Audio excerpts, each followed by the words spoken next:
Vale, bienvenidos a un nuevo capitulazo de Historia Escoria. Bueno, pues mirad, hoy la verdad es que llevo ya unos cuantos capitulitos rondando por la edad contemporánea y la edad moderna y me apetecía volver un poco a los orígenes, con el doble sentido de la palabra, porque ya sabéis que yo era más de edad antigua y prehistoria y bueno, pues la verdad es que me apetecía, así que este capítulo de hoy vamos a adentrarnos en la prehistoria más antigua posible. Así que para ello lo que os traigo es algo bastante fresco, yo creo. Voy a intentar, digo, porque ya sabéis que luego me enrollo como las persianas, como estoy haciendo ahora mismo, pero la idea es intentar grabar un capítulo de entre 40 y 50 minutos para concretar muy bien las dos hipótesis más importantes que existen respecto a cómo el Homo sapiens ha llegado hasta hoy, 2021. Es decir, qué ha pasado a nivel paleontológico, a nivel biológico, a nivel evolutivo y qué ha pasado en el mundo a nivel de migración del sapiens para que el mundo en 2021 solo haya sapiens y que estén distribuidos por todo el planeta. Entonces voy a explicar las dos hipótesis más famosas que existen, que sería la hipótesis del multirregionalismo y la hipótesis de África, de la salida de África, o más conocida como el Arca de Noé, que serían las dos hipótesis que existen. Y bueno, voy a intentar hacer un capítulo cortito que vaya directo al grano para explicar estas dos hipótesis y con eso cerrarlo entre 40 y 50 minutos. Si lo consigo, soy la hostia, y si no, pues soy un desastre, como me pasa muchas veces, ¿no? Pero sí que me gustaría hoy eso, ¿no? Concretar esto, pum, hacer un capítulo, una pincelada sobre esto y pum, y volver un poquito a la prehistoria. Bueno, chavales, lo de siempre, si os gusta lo que hago y cómo lo hago, ya sabéis que me podéis apoyar en el botón azulito de apoyar de iVoox, desde 1,49 € al mes, que no es nada, hasta 49,99 eurazos al mes. Así que dentro de ese abanico, pues podéis donarme un poquito, pues para motivarme que yo siga dándole aquí al pico, ¿no? Luego también sabéis lo que siempre os digo, que estamos activos for real en Instagram y en Twitter con el nombre de Historia Escoria y que, bueno, pues es otra manera importante para mí de apoyarme, seguirme a través de estas redes sociales. Y lo más importante, la mejor forma de apoyarme es recomendarme a vuestras amigas y a vuestros amigos. Vamos con ello. Para poder disfrutar, me voy a enloquecer. Sé que ya he pasado demasiado y no voy a joder. Hablo con mi hermano, quiero desaparecer y ya no voy a pensar. Bueno, pues vamos a empezar con el capitulazo. Como os decía previamente en la intro, pues quería, ya os digo, concretar muchísimo. O sea, hoy no va a haber muchos puntos, no va a ser un capítulo de estos que os digo, le he dividido en 5 puntos, causas, conclusiones, no sé qué. No, hoy va a ser lo que os he dicho.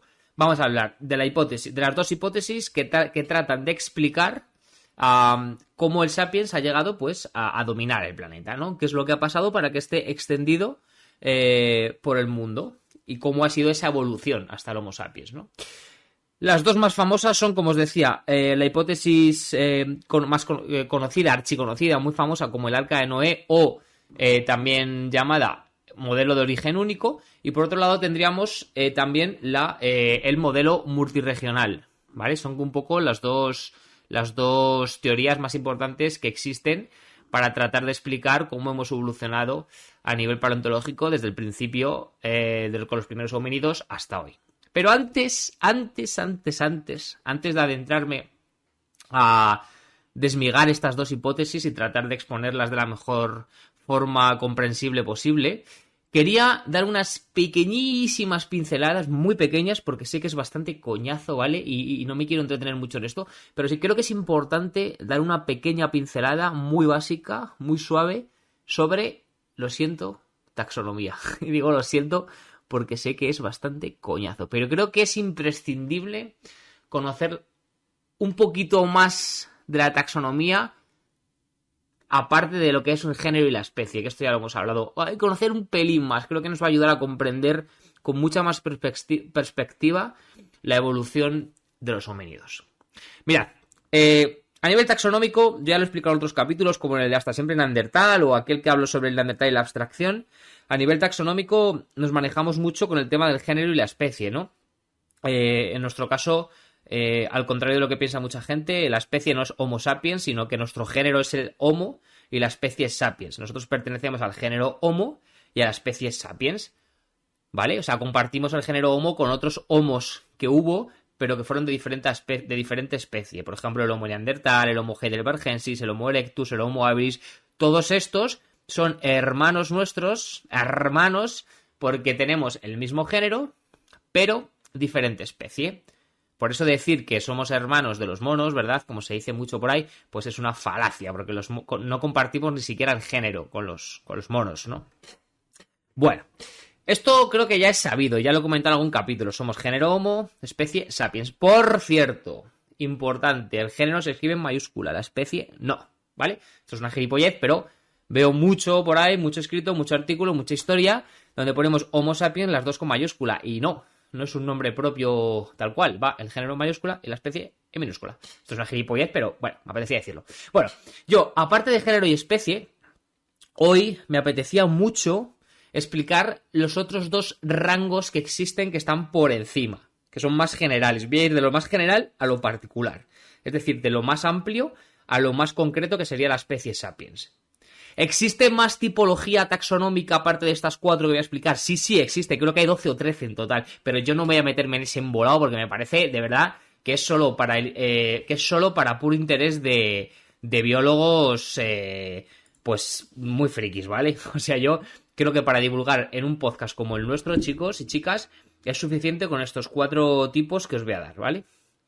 Primero, el orden, familia, género y especie. Yo voy a explicar estos 4. Repito, orden, familia, género y especie. O como yo me lo aprendí en su momento, la OFGE, ¿vale? Que es como formar un acrónimo, OFGE, la OFGE. Orden, familia, género y especie. Nosotros, como Homo sapiens, pertenecemos al orden de los primates, a la familia de los homínidos, dentro de los homínidos al género Homo y dentro del género Homo a la especie Sapiens. Es decir, si lo tuviese que volver a decir sin decir las tipologías, pues diría que somos primates, hominidae, Homo sapiens, utilizando los términos latinos. Antes he dicho homínidos, ahora hominidae, pero es lo mismo en este caso, ¿vale? Repito, orden primates, orden primates, familia hominidae, género Homo, especie Sapiens. ¿Qué conlleva cada una de estas cosas? Bueno, pues cosas que no nos interesan tanto, pero sí. Entonces es importante matizar algunas cosas. ¿Por qué somos primates?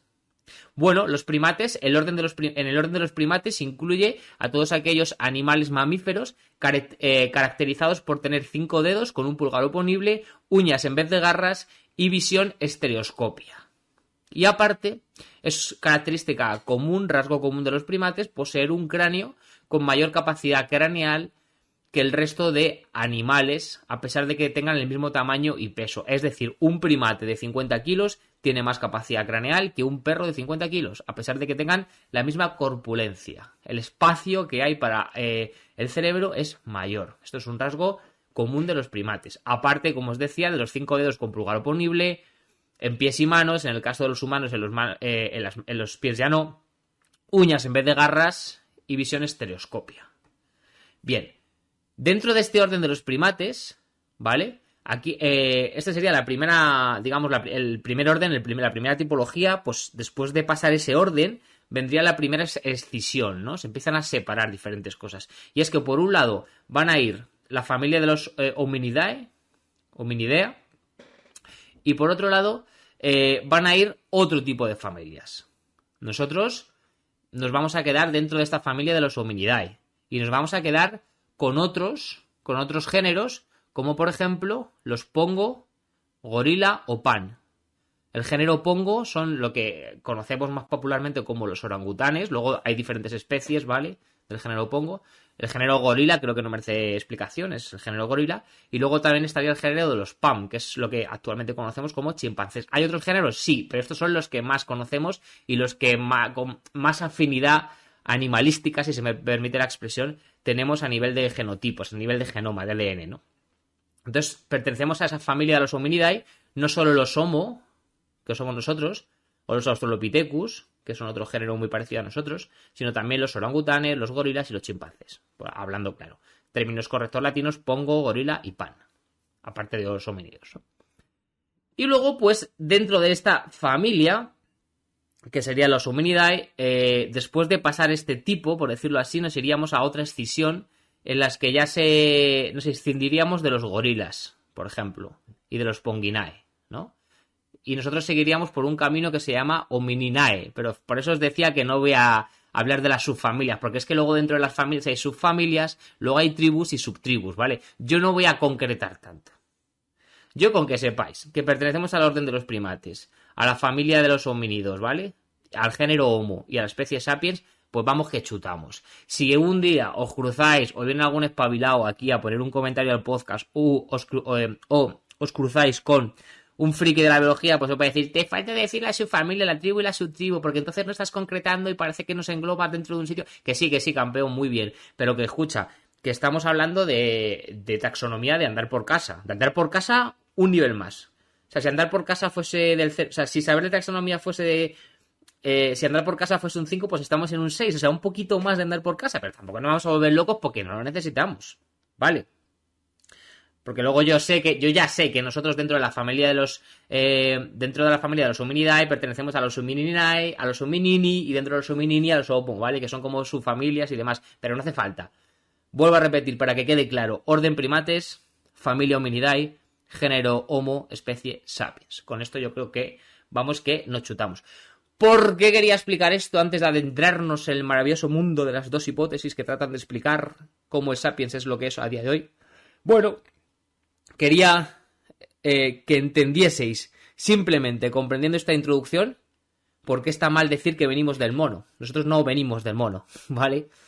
Son primos lejanos, pero no venimos del mono, ni siquiera compartimos género con el mono, ni siquiera compartimos familia con algunos monos, ¿vale? Es cierto que compartimos familia con los pongo, gorila y pan, aunque luego se extienden hace millones de años de esto, ¿vale? O sea, fijaos el tiempo, y luego nos quedamos ya solo con otros géneros como los Australopithecus y demás. Pero no venimos del mono, ¿vale? Esto es un error común que se suele emplear, ¿no?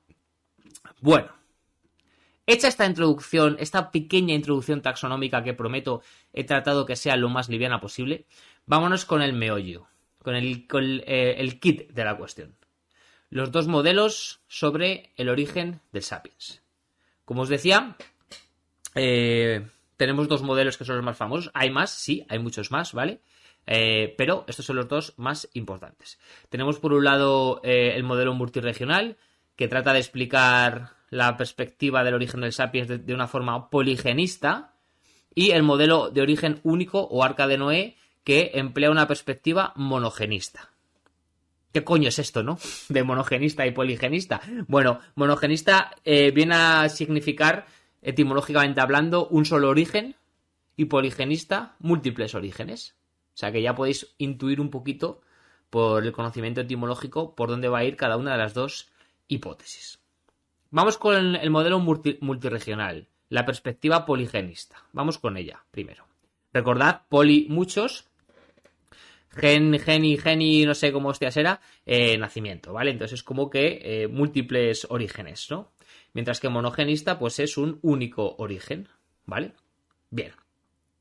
Modelo multirregional. ¿Cuál es el punto fuerte, la clave de este modelo? Bueno, este modelo lo que viene a... digamos que a la especie a la que pone como protagonista de todo es al Homo erectus. Y lo que viene a decirnos es que todos evolucionamos como una especie interconectada con el Erectus. El Homo sapiens no habría aparecido en un área concreta, sino allí donde previamente emigró el Erectus. Bien, esto os puede estar sonando a chino porque yo no he hablado en ningún momento en el podcast sobre el Homo erectus y qué pasa con sus emigraciones, pero es sabido por la paleontología, la biología y la arqueología que el Homo erectus, un antecesor nuestro evolutivo, fue, hasta el momento se piensa que es el primer Homo que emigró de África. Sabéis que los primeros homínidos, Australopithecus y toda esta gente, pues se originan en África. Las evoluciones de estos tipos van a llegar hasta el Homo habilis, que es el primer Homo, y luego el Homo erectus, y este Homo erectus va a ser el primero que decida salir de África, romper las fronteras africanas y extenderse por Asia y Europa fundamentalmente, y Oriente Medio, ¿vale?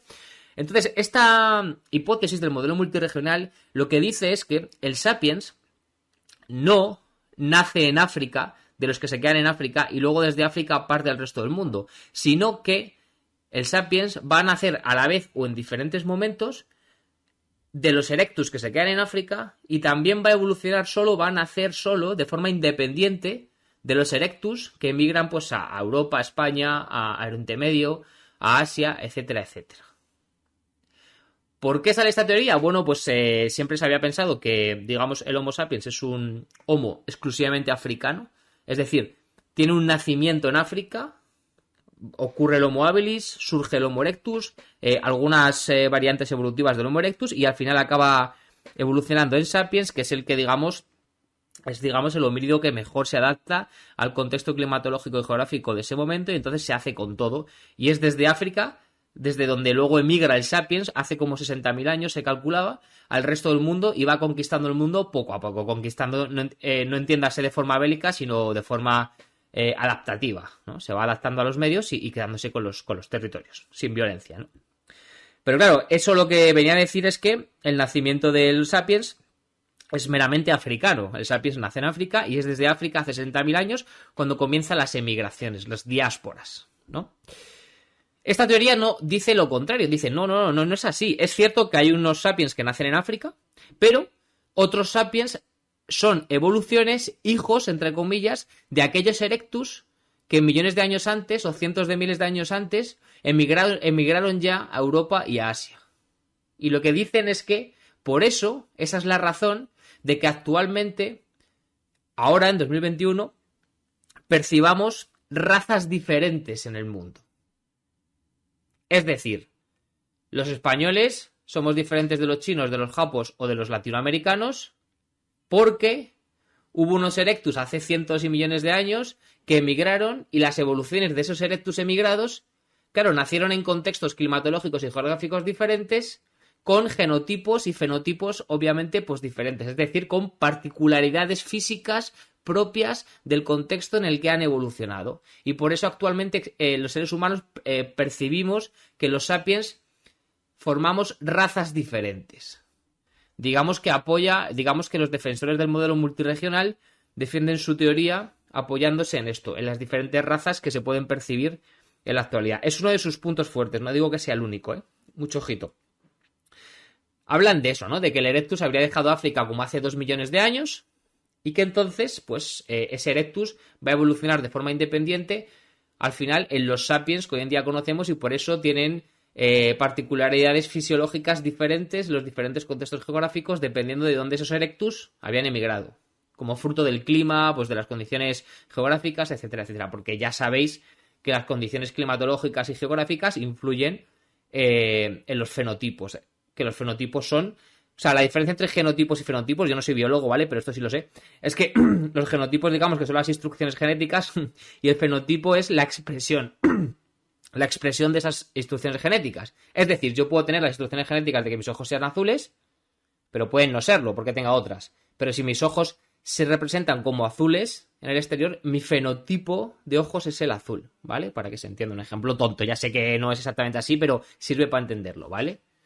Entonces, lo que quería decir es que los diferentes fenotipos que actualmente se pueden apreciar a simple vista por las diferentes razas del mundo, pues tienen que ver con esos erectus que hace 2 millones de años se ubicaron saliendo desde África en unos sitios u otros, ¿vale? Esto es lo que defiende el modelo multirregional. Y como os decía, pues una de las pruebas que da es que la variación racial de los humanos modernos es muy antigua, tan antigua de hace 2 millones de años, que es cuando emigraron esos primeros erectus, ¿no? Y que por eso tenemos esas diferencias regionales como causa de esos erectus. ¿Qué problemas presenta esta hipótesis? Bueno, el primero de los problemas, que a mí me parece el más gordo, y creo que por mucho que intentan explicarlo, no pueden, seguramente alguno o alguna de vosotros ya se os ha ocurrido, es que, vale, tú puedes decir, ok, te lo compro. Hace 2 millones de años los erectus emigraron, esto creo que nadie tiene dudas, esto está demostrado, se han encontrado erectus fuera de África y se sabe que es un homínido nacido en África, así que si se encuentran restos fósiles fuera de África es porque han emigrado de África, eso no tiene más historia, ¿vale? O sea, eso es evidente. Pero, si han emigrado a diferentes sitios que sabemos que sí, como España, partes de Europa, Oriente Medio, Asia, y han evolucionado de forma independiente hasta el Sapiens en todos esos sitios en los que se posicionaron geográficamente, ¿cómo es posible que todas esas evoluciones independientes hayan originado el mismo Homo sapiens en todos los casos? Porque aunque nosotros apreciemos fenotipos diferentes en el color de la piel o de los ojos o del pelo, a nivel fisiológico y biológico, los chinos, los japos y los españoles somos Homo sapiens. Es decir, no existen diferencias fisiológicas o biológicas o químicas o lo que queráis lo suficientemente importantes como para considerarnos otra especie. Entonces, joder, qué casualidad que si emigraron, me lo voy a inventar, ¿vale? Hace 2 millones de años, a 10 sitios diferentes, en los 10 sitios, la evolución final fuese el Homo sapiens. Creo que me he explicado bien. No lo voy a repetir porque creo que me he explicado bien. Este es el problema que se les plantea. Porque se sabe por otros animales u otras historias que no... O sea, que diferentes... O sea, mismos antepasados aislados en diferentes zonas geográficas, al cabo de millones de años, no tienen por qué evolucionar en lo mismo. Porque a veces las condiciones geográficas, climatológicas, influyen en que la evolución sea de una forma u otra por la adaptación al medio. Por las mutaciones genéticas que hacen que uno se adapte mejor a un medio que a otro, entonces va por un lado o por otro, ¿no? La evolución. Qué casualidad que los de España y los de, yo que sé, Israel, que se encontró una mandíbula hace poco de un sapiens, fuesen Homo sapiens idénticos a nivel fisiológico, ¿no? Aunque no tuviesen el mismo color de piel. Este es el mayor problema que presenta el modelo multirregional. ¿Cómo lo defienden ellos? Bueno, lo que hacen los defensores del modelo multirregional es acudir a una cosa que se conoce como el flujo génico. ¿Qué es el flujo génico? Bueno, el flujo génico no es otra cosa que decir que hubo un flujo genético entre las diferentes especies, entre los diferentes grupos poblacionales de Erectus que ocuparon Asia, Europa y África. Es decir, que su distanciamiento, como fue muy paulatino y muy despacio, no implicó que no hubiese un flujo entre ellos a nivel genético. Entonces, al final, digamos que esos contactos que pudiesen haber sido de formas sexuales o de otras formas, pues pudo implicar que todo al final acabase desembocando en el Homo sapiens moderno que hoy conocemos. Es una explicación, como veis, ¿no? Porque dices, sí, vale, pero entonces todos los grupos poblacionales de Erectus que hubo, todos de alguna forma tuvieron ese flujo génico. ¿Y por qué no hay ejemplos? ¿Por qué no hay...? O sea, ninguno de ellos estuvo totalmente aislado y es que es raro, ¿no? No se entiende bien esa defensa. Sí se entiende si la lees a fondo, pero es cierto que es una defensa que no dices, no sé si creerte, ¿no? Te quedas un poco ahí como diciendo, Y aparte, pues se ha criticado mucho. Entonces, del flujo genético, vamos, que he dicho génico todo el rato, se me ha ido la pinza, pero hablo del flujo genético, vamos. Y luego, pues, respecto a la evidencia arqueológica que han podido encontrar, o pruebas o evidencias, digamos, que fortalezcan este modelo, el modelo multirregional, pues bueno, hay un registro fósil en Europa, Asia y Australia, desde Erectus hasta Sapiens, bastante importante, ¿vale? Bastante importante. ¿Qué quiere decir esto? Pues que sí se han encontrado, por ejemplo, en España es muy famoso el caso de Atapuerca, donde se encontraron Homo antecesor, que es una evolución del Erectus, Homo heidelbergensis, Homo neandertal y Homo sapiens. Entonces es fácil hacer la línea evolutiva de esos 4, ¿no? Pues dices, bueno, pues ya está, pues primero estuvo el Homo antecesor, luego el heidelbergensis, luego el neandertal y por último el sapiens. Ya toma por culo, lo tienes hecho ya la línea, ¿no? Entonces sí que hay pruebas fósiles, pero claro, que tú te hayas encontrado esas diferentes especies con cronologías que puedan cuadrar una detrás de otra, no quiere decir que fuese así. ¿Vale? O sea, no quiere decir que ese sapiens fuese un hijo evolutivo de ese neandertal. Puede ser que el sapiens viniese de África, ¿no? Eso es otro de los problemas que se les plantea, claro. Porque una cosa que tienen en común, y es lógica, los defensores del modelo multirregional, es que ellos llaman al neandertal, no le llaman Homo neandertal, le llaman Homo sapiens neanderthalensis. ¿Sabéis por qué? ¿Me lo podéis imaginar? Pues sí, amigos, es porque no consideran al Homo neandertal una especie diferenciada del sapiens, sino que es como un sapiens arcaico, un primer sapiens, por eso lo llaman Homo sapiens neanderthalensis. Vosotros, cuando busquéis sobre estos temas, vais a ver que las referencias al neandertal es muy curioso, porque vais a ver que a veces aparece como Homo neandertal y a veces como Homo sapiens neanderthalensis. Y eso es por lo que os estoy diciendo. Si tú eres de los que considera que el neandertal es un predecesor evolutivo del sapiens, la nomenclatura que le vas a dar es la de Homo sapiens neanderthalensis. Le vas a llamar Homo sapiens y le vas a poner el apellido de neanderthalensis, que es como un primer Homo sapiens, es un predecesor evolutivo del sapiens. Que esto tiene sentido, cuaja perfectamente con el modelo multirregional, que lo que dice es, los Homo erectus migraron fuera de África hace 2 millones de años, fueron evolucionando hasta el neandertal, y el neandertal al final acabó evolucionando en el sapiens, por eso lo llaman Homo sapiens neanderthalensis. Si por el contrario veis nomenclaturas de Homo neandertal, son personas o investigadores o biólogos o lo que hostias sea, o arqueólogos, que opinan lo contrario. Que el Homo erectus es cierto que migró de África hace 2 millones de años, en eso no creo que tengan dudas, pero que no acabó evolucionando en el sapiens, sino que, bueno, acabarían muriendo por diferentes circunstancias. Y que es el sapiens que evoluciona solo en África, el que hace 60.000, 100.000 años va a emigrar al resto del mundo, arrinconando quizá a esas especies de Neandertal, Erectus y demás, y quedándose pues con todo el cotarro. Creo que se entiende lo que trato de explicar. Hay un capítulo en este mismo podcast en el que hablo precisamente de la extinción del Neandertal y trato justo este tema de cómo fue el contacto entre el Sapiens y el Homo Neandertal. Si os interesa saber mi opinión sobre qué pienso yo, si el Neandertal hay que llamarle Neandertal o un Homo Sapiens Neanderthalensis, pues la verdad es que no lo sé, chicos. Yo creo que yo lo llamo Homo Neandertal. Yo creo que no es un Sapiens arcaico. Y no creo que el Sapiens fuese una evolución directa del Neandertal.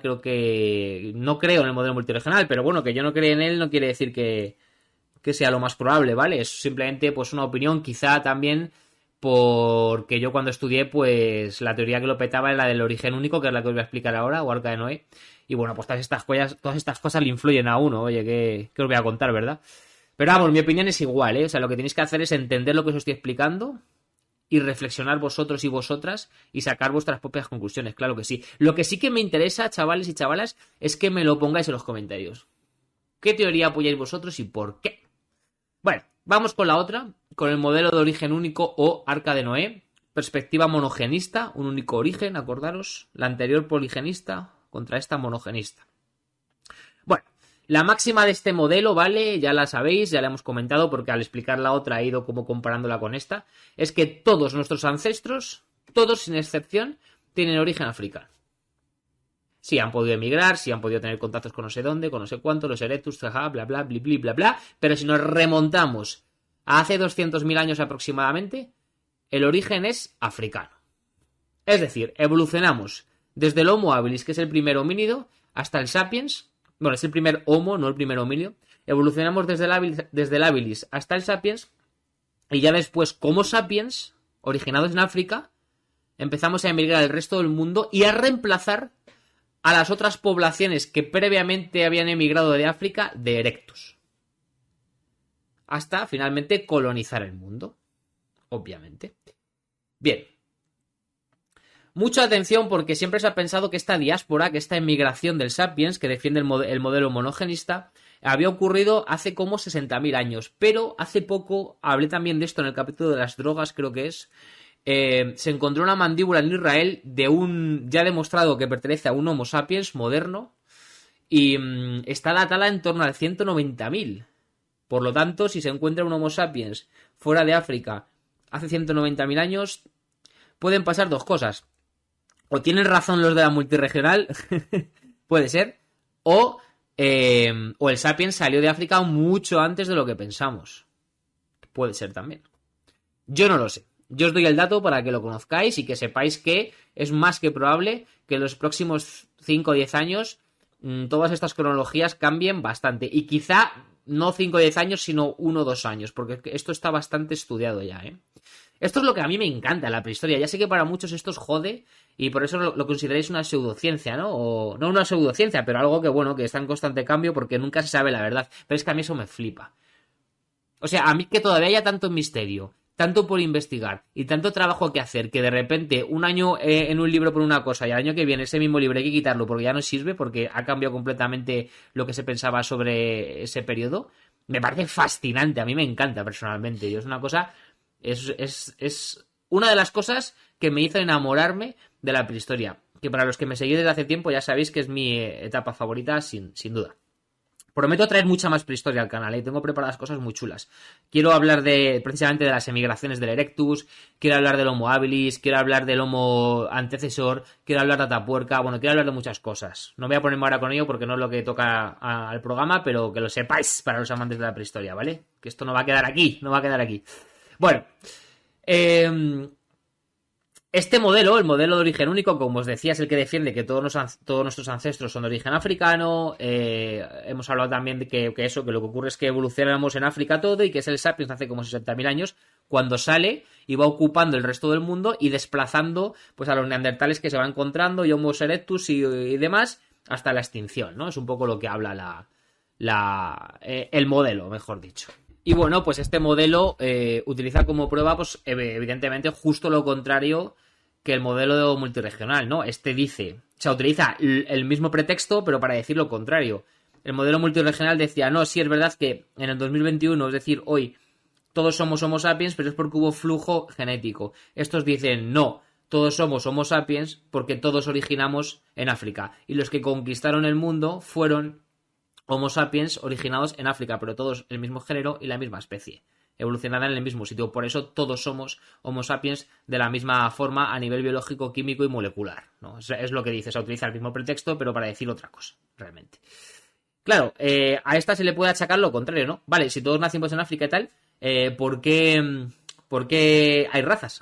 O sea, justo lo contrario a vosotros, ¿no? ¿Por qué hay gente blanca, negra, amarilla? Bueno, esto ya lo sabéis, si habéis ido al colegio, ¿vale? Lo que dicen los defensores de este modelo es que, pues, las migraciones que hubo hace 60.000 años, quizá más, hablando de esa prueba de mandíbula que hablábamos antes, pues han hecho que diferentes grupos poblacionales de la misma especie originada en el mismo sitio se hayan ido ubicando en contextos geográficos y naturales totalmente diferentes, y que eso, con el paso de miles y miles de años, haya ido originando diferentes genotipos y por lo tanto fenotipos. Es lo que viene a decir básicamente, ¿no?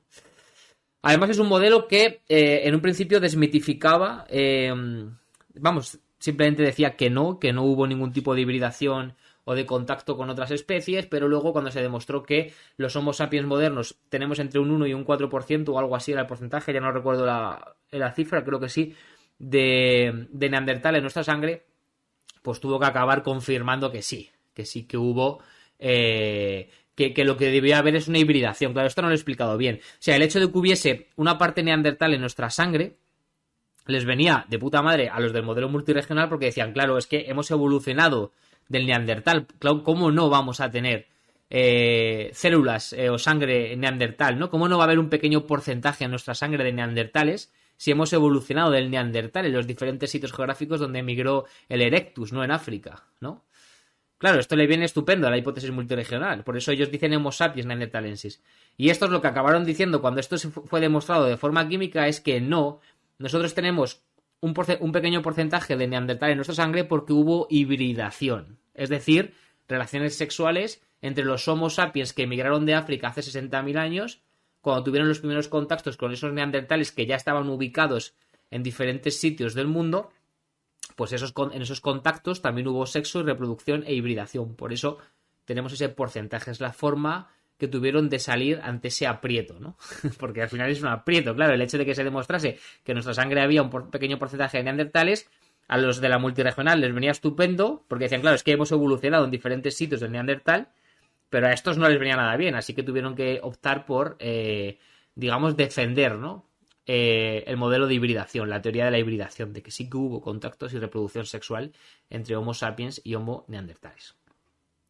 ¿Cuáles son las evidencias genéticas que tiene este modelo, ¿no? Digo genéticas porque el primer modelo, las evidencias que busca son evidencias arqueológicas, fósiles, mientras que el modelo de origen único se defiende con evidencias genéticas. Y esto es muy importante entenderlo porque digamos que la genética hizo su aparición para la explicación de la evolución en los años 80 del siglo XX, pero no antes.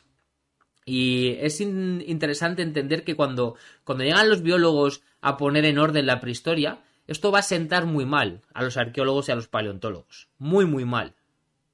Va a sentar muy mal que lleguen los genetistas a decirles a ellos que llevan trabajando en esto 500 años, ¿vale? Bueno, 200 años, cómo hay que ordenar la prehistoria. Y quizá por eso también la mayor parte de la arqueología y demás apoyó más el modelo multirregional, mientras que la mayor parte de la biología, más química, apoyó más el modelo de origen único. Entendamos también los intereses ocultos, los sesgos y la subjetividad que hay detrás de estos modelos, que aparentan ser solo ciencia, pero todo escrito hecho por un humano tiene un apartado subjetivo y es importante contarlo y saberlo para tomar nuestras decisiones con la mayor perspectiva y objetividad posible.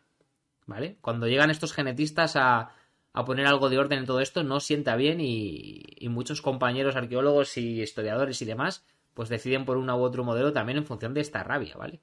El caso es que Alan Wilson en 1987 analizó el ADN mitocondrial de 147 individuos con el objetivo de buscar ese origen africano que defendía el modelo de origen único o del arca de Noé. Todos los ADNs provenían, esos 147 individuos provenían en primera instancia de una mujer africana datada aproximadamente en hace como 200.000 años. Y además, los africanos, porque de estos 147 individuos había gente de África, gente de Estados Unidos, gente de Australia, gente de Nueva Guinea, cogieron, digamos, individuos de diferentes zonas geográficas para poder analizar con más perspectiva, ¿no? Bueno, pues el caso es que los que eran africanos eran el grupo poblacional con más variabilidad genética. ¿Qué quiere decir esto? Bueno, la variabilidad genética es la tendencia a la modificación de los genotipos de una población determinada. Lo voy a volver a repetir. Es la tendencia, es decir, la intención que tienen unos genotipos de modificarse en una población concreta. ¿Por qué es más lógico que los africanos tengan más variabilidad genética que el resto de poblaciones? Bueno, desde una perspectiva de modelo de origen único de Arca de Noé, es porque los africanos los Homo sapiens surgen en primera instancia en África, por lo tanto, digamos que los africanos, entiéndase africanos como actualmente lo entendemos con ese modelo político, con esa geografía política de África, digamos que son los primeros en llegar al planeta, ¿vale? Entonces son los que más tiempo han pasado. Si son los que más tiempo han pasado, son los que más tiempo han tenido para tener una mayor variabilidad genética. Así que sería coherente con la teoría, con este modelo, que los africanos, que la población africana sea la que más variabilidad genética tiene del mundo. Y efectivamente así es. No solo con este estudio, se han hecho muchos estudios y la población africana es la que más variabilidad genética tiene, es la que más tiempo ha estado y por lo tanto es la que más se ha mezclado, la que más ha mutado, la que más cambios ha sufrido que el resto de poblaciones que lleva menos tiempo en el planeta, porque llegaron más tarde las poblaciones a esos territorios. Esto obviamente revienta por los cuatro costados el modelo multirregional que habla de que hubo diferentes evoluciones de forma paralela en diferentes sitios a la vez o no. Claro, esto dice justo lo contrario, ¿no? Los africanos son la población más antigua del planeta porque es donde se originó el Homo sapiens y por eso pues tienen más variabilidad genética. Aparte de que el análisis del ADN mitocondrial demostró que el origen de estos 147 individuos sí que eran de diferentes países y zonas, y es verdad que si analizabas un poco, no hace 200.000 años, sino más recientemente, hace 30.000, 40.000, 20.000, se veían orígenes diferentes, ¿vale? Se veían herencias genéticas, digamos, de otras zonas, de las zonas en las que viven, pero cuanto más alejado en el tiempo te ibas, todos los 147 tenían un ancestro africano en algún momento. Entonces esto pues reventaba por los cuatro costados también, de hecho, el modelo multirregional, ¿no? ¿Qué pasa con este modelo? O sea, este modelo, claro, si esto fuese así y punto, no habría debate, ¿no? Porque esto es ciencia y tal. Ahora seguramente entendéis mejor lo mal que sentó la llegada de la genética a la arqueología, ¿no? Porque si lo pensáis fríamente, la arqueología, digamos que era la única ciencia que existía para poder poner algo de orden en la prehistoria. Entonces tenían el monopolio, ¿no? La arqueología, la paleontología, la antropología, pero ciencias humanas al final que, digamos, tenían un poco el monopolio, los medios de producción y de trabajo para poder poner algo de orden en la prehistoria. Y de repente llegan los genetistas y dicen, mira, oye, que todo lo que estáis haciendo no tenéis ni idea, ¿vale? Que la química ha dicho esto y esto es así, y lleváis equivocados un montón de tiempo. Entonces, claro, esto sentó fatal. Entonces, ¿qué críticas hubo? Yo soy historiador, pero creo bastante en la genética, o sea, y bueno, pienso que pues tienen razón y ya está, y se estaba haciendo mal y no pasa nada. ¿Qué queréis que os diga, la verdad? Pero Aún así hubo críticas al modelo de origen único, pero sobre todo a este estudio tan famoso de Alan Wilson en 1987. Y ciertamente el estudio tenía sus carencias y también hay que decirlo. ¿Qué críticas hubo? Pues mirad, lo primero, que el método empleado para el análisis del ADN fuese mitocondrial y no nuclear. Yo no tengo ni puta idea de esto, ¿vale? Y no puedo explicar las diferencias. Sí que os puedo decir que a la hora de analizar ADN se puede analizar el mitocondrial y el nuclear. La crítica fue que el análisis fue del mitocondrial y no del nuclear. Pues entiendo que porque a lo mejor el nuclear pues sería un poco más veraz, no lo sé. El caso es que esta es una de las críticas que se hizo. Luego, además, la procedencia de los individuos, porque es cierto que os he dicho que había individuos africanos, individuos de Nueva Guinea, individuos de Australia y demás, pero luego se demostró que realmente africanos solo había 2 de los 147 y los demás que había que eran aparentemente africanos, es decir, aparentemente negros, ¿vale? Luego se demostró que realmente eran afroamericanos y no africanos, y claro, esto lo cambia todo, claro. Esto cambia mucho las cosas, ¿no? Y luego, aparte, se criticó mucho lo que se conoció como el reloj molecular. ¿Qué es el reloj molecular y en qué consistía? Bueno, el reloj molecular fue una medición estipulada por Alan Wilson y su equipo, en la que, digamos, hicieron una especie de media proporcional, diciendo, dependiendo de la distancia que haya en el ADN con unas mediciones, pues se sacaban como una cronología de dónde venía esa herencia genética. Es decir, ellos extendían toda la herencia genética analizada y dependiendo a qué distancia estuviesen midiendo desde un punto concreto del ADN hasta el actual de 2021, pues aproximadamente, digamos que estipulaban una cronología. Decían, vale, pues cuando estamos analizando este ADN, esto es de hace 100.000 años, esto es de hace 150.000. Bueno, pues se criticó esa medición, porque se dice que se basaba en fórmulas matemáticas y en una estipulación matemática cuando la evolución y los tempos de la biología a nivel evolutivo no siempre son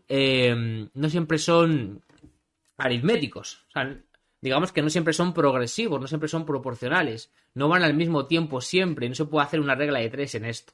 Y ellos para esto es verdad que hicieron una especie de regla de 3. Lo estoy simplificando muchísimo, ¿vale? Cuando digo regla de 3 hablo de cálculos de la hostia, ¿vale? Pero yo no voy a entrar en eso.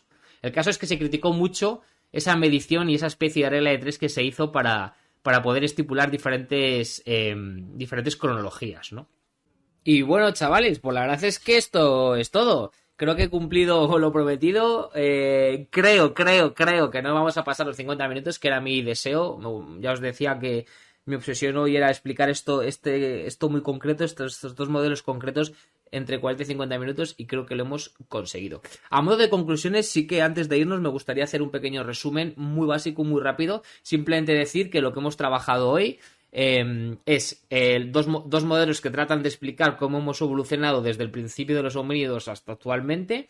Que el primer modelo que hemos trabajado es el modelo multiregional, que lo que viene a decir es que el Sapiens llega al mundo como evolución de los Erectus emigrados de África hace 2 millones de años en diferentes núcleos poblacionales o zonas geográficas, y que luego está otro modelo, otra teoría, que es el modelo de origen único o Arca de Noé, que lo que simplemente dice es que todos nuestros ancestros tienen origen africano y que el Sapiens evoluciona exclusivamente en África, y que es una vez evolucionado en África de donde sale y emigra y va colonizando el resto del mundo. Por lo tanto, dos teorías, una que habla de la aparición del Sapiens en diferentes zonas de forma paralela y simultánea o no, y evoluciones independientes unas de otras, y otra que habla de un origen común, de un ancestro común, no de un ancestro, sino de un origen geográfico común, que es África.